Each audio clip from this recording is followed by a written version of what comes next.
আর ওই uncle switch টিপা শিখাইতো, এভাবে সুইচ টিপতে হয়, এভাবে হাঁটতে হয়, মানে ধপ ধপ আওয়াজ হবে না কাহুরির।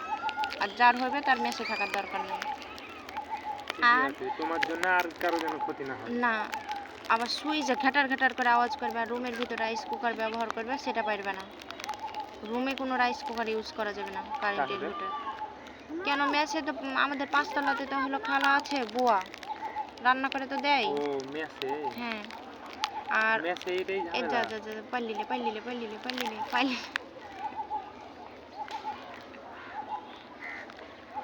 আর হলো কি, ওই আন্টি আর আঙ্কেল ভার্সিটির টিচার, একজন আমাদের ভার্সিটির টিচার, একজন রাজশাহী ভার্সিটির টিচার।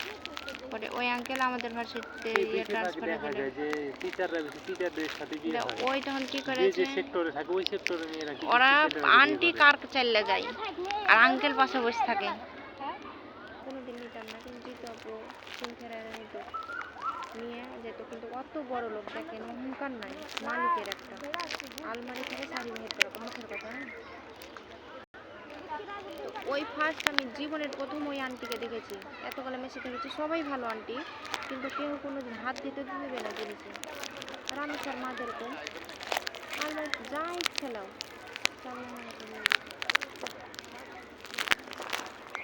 কিন্তু এটুকু বিশ্বাস ছিল যে আমি একটা চাইলে না পয়সা হাতও দিতাম না ভাইয়া, এত চোখের সামনে করে থাকতো।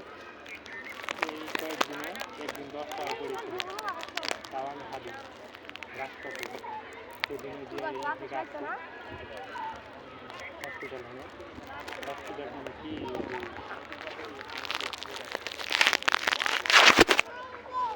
সাদা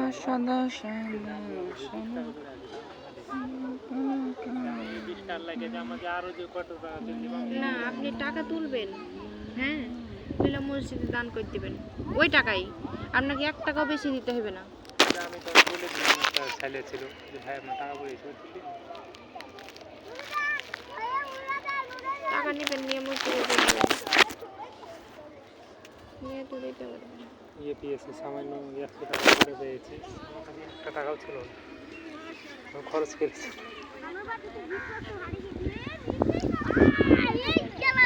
তার থেকে আমার ওটি মোটামুটি টাকা মারা গেছে 100 টাকা,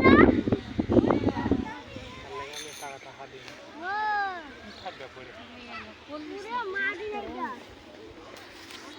চাষ করে প্ল্যানিং করছে না কিছু দিতে। আজ কি রান্না করবে?